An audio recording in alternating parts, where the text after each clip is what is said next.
ആരാധ്യരായ പ്രേക്ഷകർക്ക് നമസ്കാരം.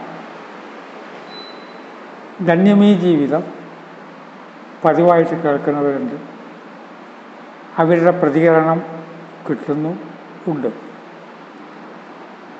ലക്ഷക്കണക്കിന് പേര് കേൾക്കുന്നുണ്ട് എന്നൊന്നും അവകാശപ്പെടുന്നില്ല.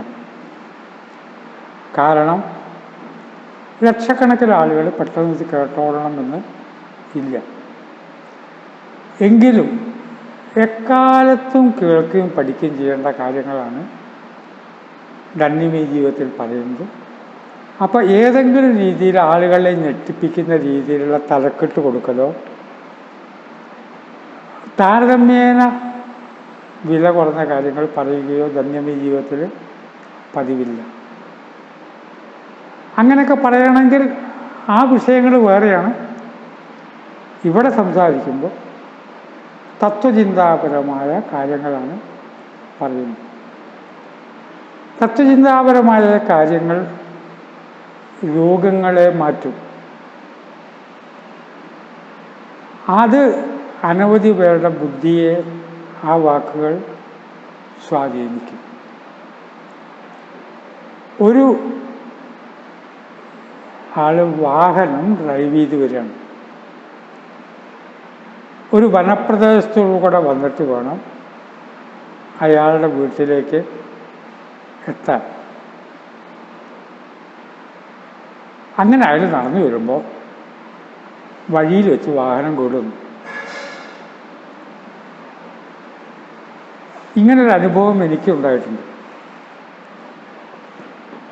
ധ്വനി എന്ന പ്രേംനസീറിൻ്റെ അവസാനത്തെ സിനിമ ഞാനാണ് തിരക്കഥ. അതിൻ്റെ പ്രൊഡ്യൂസർ മഞ്ഞളാംകുഴി അലി മന്ത്രിയായിരുന്നു. പ്രഭാഷണം ഇപ്പം അദ്ദേഹവും ഞാൻ പറയുന്നത് കേൾക്കുന്നുണ്ടോ. രാത്രി 12 മണിക്ക് 1 മണിയായിരുന്നു. ഉറക്കം നിൽക്കാൻ വിചാരിക്കും. പതിവായിട്ട് ഉറങ്ങേണ്ട സമയത്ത് ഉറങ്ങിയില്ലെങ്കിൽ ബുദ്ധിമുട്ടാണ്. ഈശ്വര എത്രയും പെട്ടെന്ന് ഊട്ടിയിലെത്തണേന്ന് വിചാരിച്ചിരിക്കുകയാണ്. വിശക്കുന്നുമുണ്ട്. അത് വേറെ കാര്യം. വണ്ടി പെട്രോളായി വനത്തിൽ വെച്ചിട്ട് രാത്രി 1 മണിക്ക് പെട്രോളായാൽ വണ്ടി നീങ്ങലിലേക്ക് എന്ത് ചെയ്യും? നമ്മൾ മനസ്സിലാക്കണം, നമ്മുടെ ജീവിതത്തിൽ ഇങ്ങനെ സംഭവിക്കും. നമ്മുടെ ജീവിതമാണ് പറയുന്നത്. വെയിറ്റ് നമ്മളപ്പം അവിടെ മാറി നിൽക്കരുത്. എന്താണ്? എന്തോ ഒരു അത്ഭുതം ഇവിടെപ്പോൾ സംഭവിക്കും. നമ്മളൊരു അത്ഭുതത്തിന് വേണ്ടി കാത്തിരിക്കൂ. പല പ്രശ്നങ്ങളും നമുക്ക് വരുമ്പോൾ ശരിയാവില്ല. ഈശ്വരൻ വിചാരിച്ചാലും ശരിയാവില്ല. നിങ്ങൾ കാത്തിരിക്കൂ. ഇതിൻ്റെ ലൈറ്റ് ഇട്ടിട്ടുണ്ട് ജീവജാലങ്ങളെ ആക്രമിക്കാതിരിക്കാനാണ് എന്ന് തോന്നുന്നു. ഡ്രൈവ് ചെയ്യുന്ന ആൾക്കാർ എനിക്കറിയില്ല. ഇനിയിപ്പോൾ എന്ത് ചെയ്യും? ഒരു കാര്യം വന്നു. അപ്പോൾ ആ വന്ന വാഹനക്കാരന് മനസ്സിലായി സംഭവം എന്താന്ന്, പ്രശ്നം എന്താന്ന് ചോദിച്ചു. 2 ദിവസം മുമ്പ് ഞാൻ ഒരു വാഹനത്തിൽ വരുമ്പോൾ വഴിയിലൊരു ആക്സിഡൻ്റ് ഉണ്ടായി. അപ്പുറത്ത് ഒരാൾ ഓടി വന്നിട്ട് ഫസ്റ്റ് എയ്ഡിൻ്റെ വല്ലതും ഉണ്ടോ എന്ന് ചോദിച്ചു. ആ വണ്ടിയിൽ അപ്പം ഉണ്ടായിരുന്നില്ല. പട്ടാമ്പി ഗോപകുമാർ ആണ് ഓടിക്കുന്നത്. അപ്പല്ലായിരുന്നു. പക്ഷെ വീണ്ടും വരുന്ന വണ്ടിയിലുണ്ടാകാം. ഒരു അത്ഭുതം അവിടെ സംഭവിക്കും. ഇനി എന്തു ചെയ്യുമെന്ന് ആലോചിച്ചില്ല. ഒരു അത്ഭുതം നോക്കിയിരിക്കുമ്പോണ്ട് ഒരു ചെറുപ്പക്കാരൻ ഒരു തോൾ സഞ്ചിയായിട്ട് ഇങ്ങനെ നടന്നു വരിക. അവിടുത്തെ ഏതോ ഒരു വീട്ടുകാരനാണ്. അവനടുത്ത് വന്നു. എന്താന്ന് വെച്ചു, ഈ വന്നിരിക്കുന്ന ആരാറിയോ? വർക്ക്ഷോപ്പിൽ 7 മണിക്ക് പണി നിർത്തി വീട്ടിലേക്ക് പോകേണ്ട ഒരു ചെറുപ്പക്കാരൻ. ആ ടൂൾസ് മുഴുവൻ ഈ ബാഗിലുണ്ട്. ഇത് കേൾക്കുമ്പോൾ കഥയാൻ തോന്നില്ല, നടന്നതാണ്. അതാണ് ജീവിച്ചിരിക്കുന്ന ആളുകളുടെ പേര് പറഞ്ഞത്. ഞാൻ പ്രാർത്ഥിക്കുകയാണ് ഒരു അത്ഭുതം ഇവിടെ സംഭവിക്കുന്നത്. എന്താ വെച്ചാൽ ഞാൻ വർക്ക്ഷോപ്പിലെ പണി എന്തെത്ര വൈകി ഇന്ന് കുറച്ച് പണി കൂടുതലുണ്ടായതുകൊണ്ട് ഇന്ന് വൈകി, അതുകൊണ്ടാണ് വീട്ടിലേക്ക് ഓടിപ്പോകും. വണ്ടി നീങ്ങുന്നില്ലേ പരിശോധിച്ചു, റിപ്പയർ ചെയ്തിട്ട് ഒരു കേടും പറ്റാതെ റിപ്പയർ ചെയ്തു.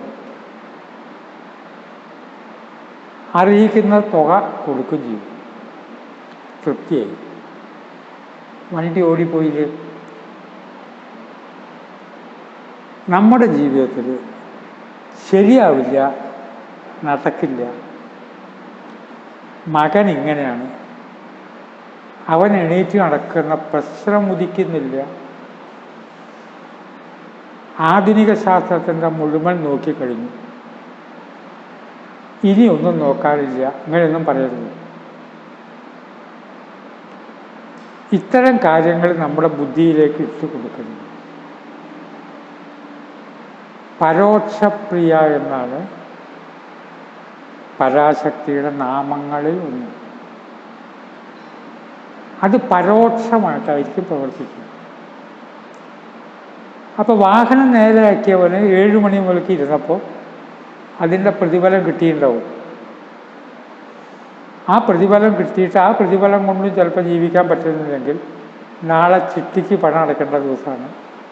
ആ ചിട്ടിപ്പണം കിട്ടാനാണ് ഈ വണ്ടി പാടുന്നത്. ആ പ്രതിഫലം കൊണ്ട് ഒരു ചിട്ടി അടയ്ക്കാനായി. പരോക്ഷപ്രിയ കളിപ്പിച്ച് കണ്ടുവോ? എന്നെപ്പോലെ എൻ്റെ മനസ്സിൽ എപ്പോഴും ഒരു തത്വചിന്ത മനസ്സിലുണ്ട്. ആ തത്വചിന്തയ്ക്ക് വേണ്ടുന്ന അന്നവും കിട്ടിയപ്പോൾ തീർന്നില്ല. എപ്പോഴും ഇങ്ങനെ സംഭവിക്കുമോ? ചിന്തിക്കേണ്ട. പരോക്ഷപ്രിയ വേറൊരു വഴി കണ്ടുമാണ്. എൻ്റെ ഒരു ഗുരുനാഥൻ, ആ ഗുരുനാഥന് സൂക്കട് വന്നു. ഏത് ട്രീറ്റ്മെൻറ്റും നമ്മൾ കേൾക്കാം, ആയുർവേദവും അലോപ്പതിയും ഒക്കെ നമ്മുടെ അല്ലേ, വേറൊന്നല്ലല്ലോ.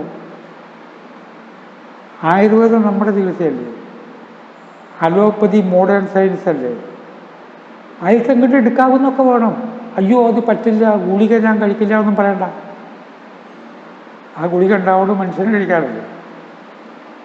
മൂത്ര ചികിത്സ, ഞാൻ മൂത്ര ചികിത്സ എല്ലാ ദിവസവും പ്രസംഗിക്കാറില്ല.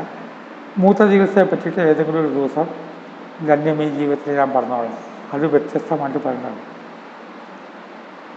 മൂത്ര ചികിത്സ, സിദ്ധവൈദ്യം, അനവധി ചികിത്സകളുണ്ട്. പേഷ്യൻറ്റിനെ കരയിപ്പിച്ചുകൊണ്ടുള്ള ചികിത്സയുണ്ട്. അത് ഞാൻ ഒരു ദിവസം പറഞ്ഞോളാം. ഇന്നലെ ഒരു പേഷ്യൻറ്റിനെ സംസാരിക്കുമ്പോൾ 3 തവണ ഭയങ്കരമായിട്ട് കരഞ്ഞു. ഞാൻ പറഞ്ഞു നല്ലപോലെ കരയാൻ പറഞ്ഞു. ഞാൻ ചീത്ത പറഞ്ഞിട്ട് തല്ലിയിട്ടുള്ളല്ലോ കരഞ്ഞു. ഒരു അനാവശ്യം ഞാൻ പറഞ്ഞില്ലല്ലോ. ഞാൻ വേറെ ഏതോ ഒരു കാര്യം പറഞ്ഞപ്പോഴാണല്ലോ കരഞ്ഞത്. അതെ, ഞാൻ ഉത്തരവാദിയല്ലല്ലോ. കണ്ണുനീരായിട്ട് പോട്ടെ. കരയിപ്പിക്കുന്ന ചികിത്സയാണ്. ആ വിഷയം പറയുമ്പോൾ ഞാനത് പറഞ്ഞോളാം. അപ്പോൾ എൻ്റെ ഗുരുനാഥന് അസുഖം വന്നിട്ട് മിക്കവാറും എല്ലാ ട്രീറ്റ്മെൻറ്റും നോക്കി മാറില്ല, മരിക്കുമെന്ന് തീർച്ചയായിട്ടും. എനിക്ക് വളരെ മാനസിക വിഷമമുണ്ടായി. എന്താ പറയുക? കാരണം എന്താ വെച്ചാൽ ഗുരുനാഥൻ എന്ന് പറഞ്ഞാൽ അപ്പുറം എന്താണ്? ഗുരുനാഥൻ അപ്പുറമുണ്ട്. അദ്ദേഹത്തിന് മുമ്പിൽ വെച്ച് കരയാൻ പറ്റില്ല. കാരണം അദ്ദേഹം എപ്പോഴും ചിരിക്കുക എന്നാണ്. ചിരിക്കുന്ന ഗുരുനാഥനെ നോക്കിയുമ്പോൾ ഗുരുനാഥൻ ഒരു വരി പറഞ്ഞു. ആ ഗുരുനാഥൻ എനിക്ക് പറഞ്ഞ് ആശ്വസിപ്പിച്ച വരി പറയണതിൻ്റെ മുമ്പേ വേറൊരു ഉപകഥ ഞാൻ പറയുക. ഒരാൾ വാഹനമായിട്ട് ഇതേമാതിരി പോയി, വണ്ടി കേടുവന്നു. വർക്ക്ഷോപ്പുകാരൻ ഇങ്ങനെ ടൂൾസുമായിട്ട് വരലൊന്നും എപ്പോഴും നടക്കുമോ? നടക്കില്ല. വർക്ക്ഷോപ്പുകാരൻ വന്നില്ല. വേറെ വണ്ടിക്കാരോട് പറഞ്ഞു ഒരു ആരെങ്കിലും ഒന്നുകൊണ്ട് വിട്ടുതരണം, ഇങ്ങനെ ഒന്ന് ബ്രേക്ക് റോളായി കിടക്കുന്നു. അതിൽ വിദഗ്ധന്മാർ വന്നു. അവർക്ക് വണ്ടി നീക്കാൻ പറ്റുന്നില്ല. ആ വിദഗ്ധന്മാർ നോക്കി, ഒരു നിവൃത്തിയില്ല എന്ന് പറഞ്ഞു. വിദഗ്ധന്മാർ പോയി.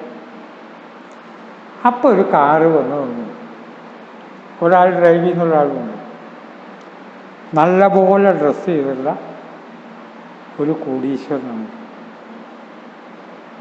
എന്താ പ്രശ്നം എന്ന് ചോദിച്ചു. വന്നു.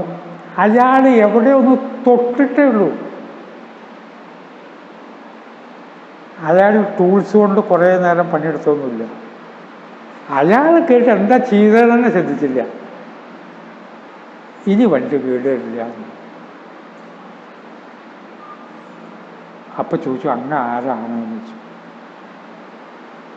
ഈ വണ്ടി ഇൻട്രഡ്യൂസ് ചെയ്ത് ഞാനാണ്, അത് നിർമ്മിച്ച ശില്പിയാണ്. ആ ശില്പിയൊക്കെ അപ്പുറമുണ്ടോ? ആ ശില്പിക്ക് ഇതിൻ്റെ മുഴുവൻ ഡീറ്റെയിൽസ് അറിയില്ലേ?